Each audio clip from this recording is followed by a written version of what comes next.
Good morning to everyone. Village lifestyle ভিডিওতে তোমাদের প্রত্যেককে আরো একবার স্বাগত জানিয়ে আজকে সকাল থেকে নতুন একটা ব্লগ শুরু করছি। ঘড়িতে বাজে এখন 11টা, ঠিক আছে? ঘড়িটায় আমার একদম মোবাইলের ব্যাক সাইডে রয়েছে। ঘড়িতে বাজে এখন 11টা। দেখতে পাচ্ছি স্নান করে চলে এসেছি।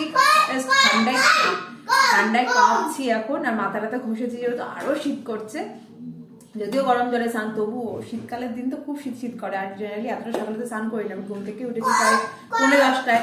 তারপরে ধরো ওই চাটা খেয়ে এদিক ওদিক করে 11টার মধ্যে স্নান করে নিয়েছি, তো একদম শীত জাকিয়ে ধরেছে। শীতটা বেশ ভালোই পড়েছে। যাই হোক, আজকে সকাল সকাল স্নান করে নিলাম, কারণ হচ্ছে আজকে মা যাবে হচ্ছে আমার দিদার বাড়ি। মানে দিদা মারা গেছে, আমার নিজের যে দিদা সে মারা গেছে, তার বাড়ি যাবে আজকে মা।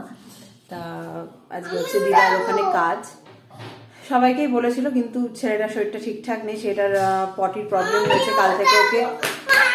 হ্যাঁ বাবা, পটির প্রবলেম হয়েছে ওকে নিয়ে। কালকে 2-3বার মানে পরশু দিনকে একবার ডাক্তারকে ফোন করে ওষুধ খাইয়েছি, কমেনি। কালকে আবার ডাক্তার দেখিয়ে নিয়ে এসেছি, তো ওষুধ চলছে ওর, এখনো পটিটা হচ্ছে। তা সেহেতু ওকে নিয়ে তো যাওয়া পসিবল না। তা বাবা চলে গেছে আগে, মা একটু পরেই বেরোবে। তো মা বললো সানটান তাহলে তুই সেরে রাখ, তাহলে ছেলে নিয়ে আর অসুবিধা হবে না সানটান করতে। তো আমি সানটান সেরে একেবারে চলে এসেছি, যাতে ওকে নিয়ে একদম ফ্রি টাইমে ওর সাথে থাকতে পারি।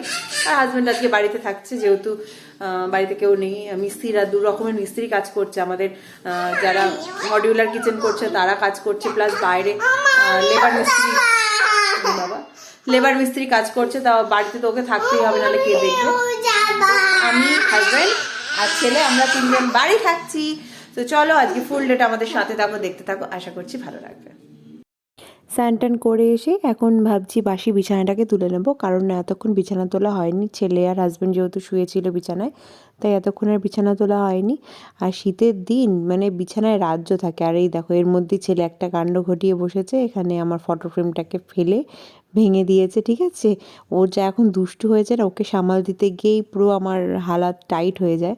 তো এখানে এখন ফটো ফ্রেমটাকে ভেঙে দিয়েছে। আমি আবার দেখছি খুঁজে খুঁজে ফটো ফ্রেমটা কোথায় ভাঙলো। তারপর লাস্টে দেখলাম যে না, ফটো ফ্রেমের কাঁচটা ভাঙিনি, ফটো ফ্রেমের ওপরে যে ডিজাইনটা রয়েছে সেটাই ভেঙেছে। তাই এটা নিয়ে ওকে একটু বকাবকি করছি, কারণ আজকালও ভীষণ দুষ্টু হয়ে গেছে। সব জিনিস লণ্ডভণ্ড করে দেয়, ভাঙচুর, এইগুলোই হচ্ছে ওর এখন মেন প্রায়োরিটি।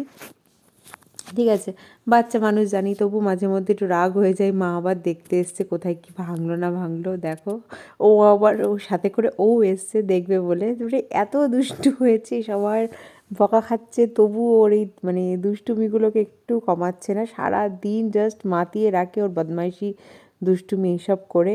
আমার চিৎকার শুনে তো আবার দিক থেকে হাজব্যান্ডও চলে এলো, যে না কি হলো ঘরের মধ্যে এত হঠাৎ করে, সব তো ঠিকঠাকই ছিল, আবার চিৎকার চেঁচামেচি কেন শুরু হয়ে গেছে। আমি আবার ওকে বলছি যে দেখো এই করেছে তোমার ছেলে। ঠিক আছে, যাই হোক, চলো ব্যাক টু ওয়ার্ক, আবার কাজে লেগে পড়া যাক। তা এখন আবার আমি ব্ল্যাঙ্কেটগুলো ভাঁজ করে নিচ্ছি। আর শীতের দিন বিছানা বুঝতেই পারছো একদম জবরজম হয়ে থাকে। আমার একদম ভাল লাগে না শীতকালটা, কেন কি জানি। মানে শীতকালে না শুয়ে থাকা ছাড়া কিছুই ভালো লাগে না, তাই শীতকালটা আমি খুব একটা পছন্দ করি না। এত ব্ল্যাঙ্কেট, এত বালিশ, তারপরে এত জামা কাপড় সোয়েটার চারদিকে ছড়াছড়ি হয়ে থাকে, একদম বিরক্তিকর লেগে যায় আমার। যাই হোক, চলো, হ্যাঁ, এর মধ্যে বিছানা তো গুছাতেই হবে। তা পায়ের ধারে ব্ল্যাঙ্কেটগুলো রেখে দিলাম।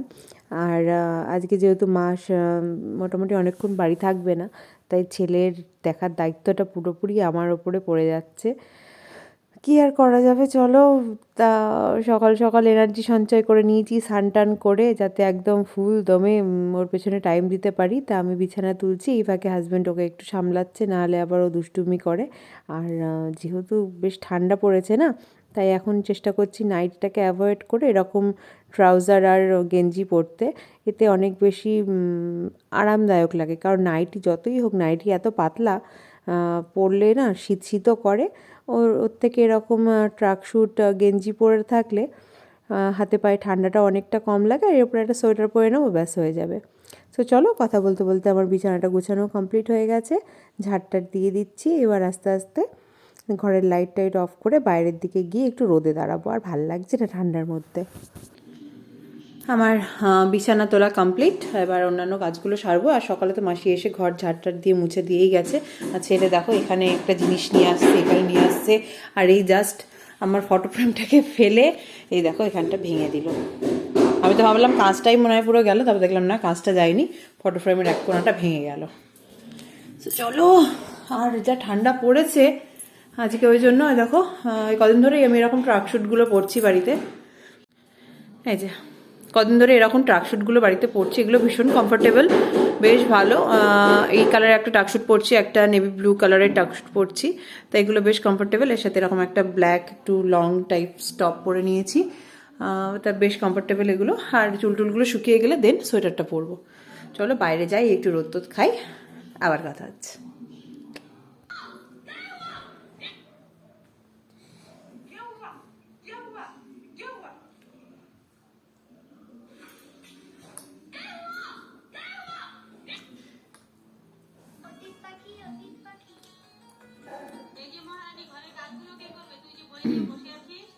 বাজে এখন 12টা, এখন করছি আমি ব্রেকফাস্ট। ঠিক আছে, যেহেতু লেট করে উঠি না, লেট করে ব্রেকফাস্টটা করি।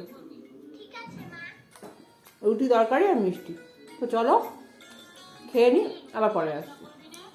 আমাদের রান্নাঘরে বললাম না মডিউলার কিচেনের কাজ হচ্ছে, তো দেখো কাজ এতটা এগিয়েছে, আরও তো এখন অনেকটা কাজই বাকি, এখনও ল্যামিনেট লাগানো হয়নি, জাস্ট ভেতরে ল্যামিনেট লাগিয়ে এরকম কাজটা হচ্ছে। আর রান্নাঘরটা যেহেতু যথেষ্ট বড় হচ্ছে, তাই এটা হয়ে যাওয়ার পরও কিন্তু দেখতে খুবই সুন্দর লাগবে, দেখতেই পাচ্ছ। সো দেখো এখানে কিন্তু স্টোরেজের জায়গা অনেক রাখছি, যেহেতু রান্নাঘর অনেকটা বড়। দেখেছো আগে আমাদের রান্নাঘরের স্টোরেজ কিন্তু খুবই অল্প ছিল, সেভাবে স্টোরেজ ছিল না। আর মডিউলার তো আমি করিনি, জানতাম পরে রান্নাঘরটা আমি শিফট করব ইন ফিউচার, ওই জন্য ওখানে আমি মডিউলার করিনি। যেখানে মডিউলার করা হচ্ছে যথেষ্ট পরিমাণে স্টোরেজ বেরোচ্ছে ওপরে নিচে। তা এখন তোমাদেরকে এক ঝলক দেখিয়ে দিলাম, এরপরে একদম ফাইনাল হওয়ার পর দেখাবো। সো দেখে নাও একটু কীরকম কী কাজ হচ্ছে। আর আমাদের এখানে কিন্তু অ্যাকোয়াগার্ডটা বসানো হয়েছে, এখানে মাইক্রোওভেনও চলে এসছে, মাইক্রোওভেনকে নিয়েও চলে এসছে, আগের দিনকে গিয়েছিলাম সানডেতে। সব ফিটিংস হয়ে গেলে একটা সুন্দর লুক হবে। আর এখানে এই যে ফ্যান সব লেগে গেছে, দেখতেই পাচ্ছ এখানে একটা ছোটো হাই স্পিডের ফ্যান লেগে গেছে। আর কিচেনে চিমনি আর অ্যাকোয়াগার্ড এই দুটো তো আমাদের আগেই ছিল, এই দুটোকে এখানে ইনস্টল করে দেওয়া হয়েছে। কারণ সব কিছুতে তো ইনভেস্ট করে লাভ নেই, তাই না? এগুলো বাস্কেট হবে, এখানে দুটো 6টা বাস্কেট হবে টোটাল, তাছাড়া বাকি সব পাল্লা। কেমন হয়েছে জানিও। আর আমাদের মিস্ত্রিরা এখন সবাই খেতে গেছে, তাই তোমাদের দেখানোর একটু জায়গা পাচ্ছি, নাহলে সবাই এখন এতক্ষণ কাজ করছিল, তো দেখতেই পাচ্ছ। দেখো সব কাজ হচ্ছে এখানে, কাটাকাটি সমস্ত কিছুর কাজ হচ্ছে। এই দেখো এই ঘরটাও অলমোস্ট কমপ্লিট, এই ঘরে জাস্ট এখন মেঝেটা করলেই হয়ে যাবে। আজকে জানলা দরজা লাগানো চলছে, এখানে এখন এরা ঘুমু ঘুমু করছে। চলো ঘরে যাই।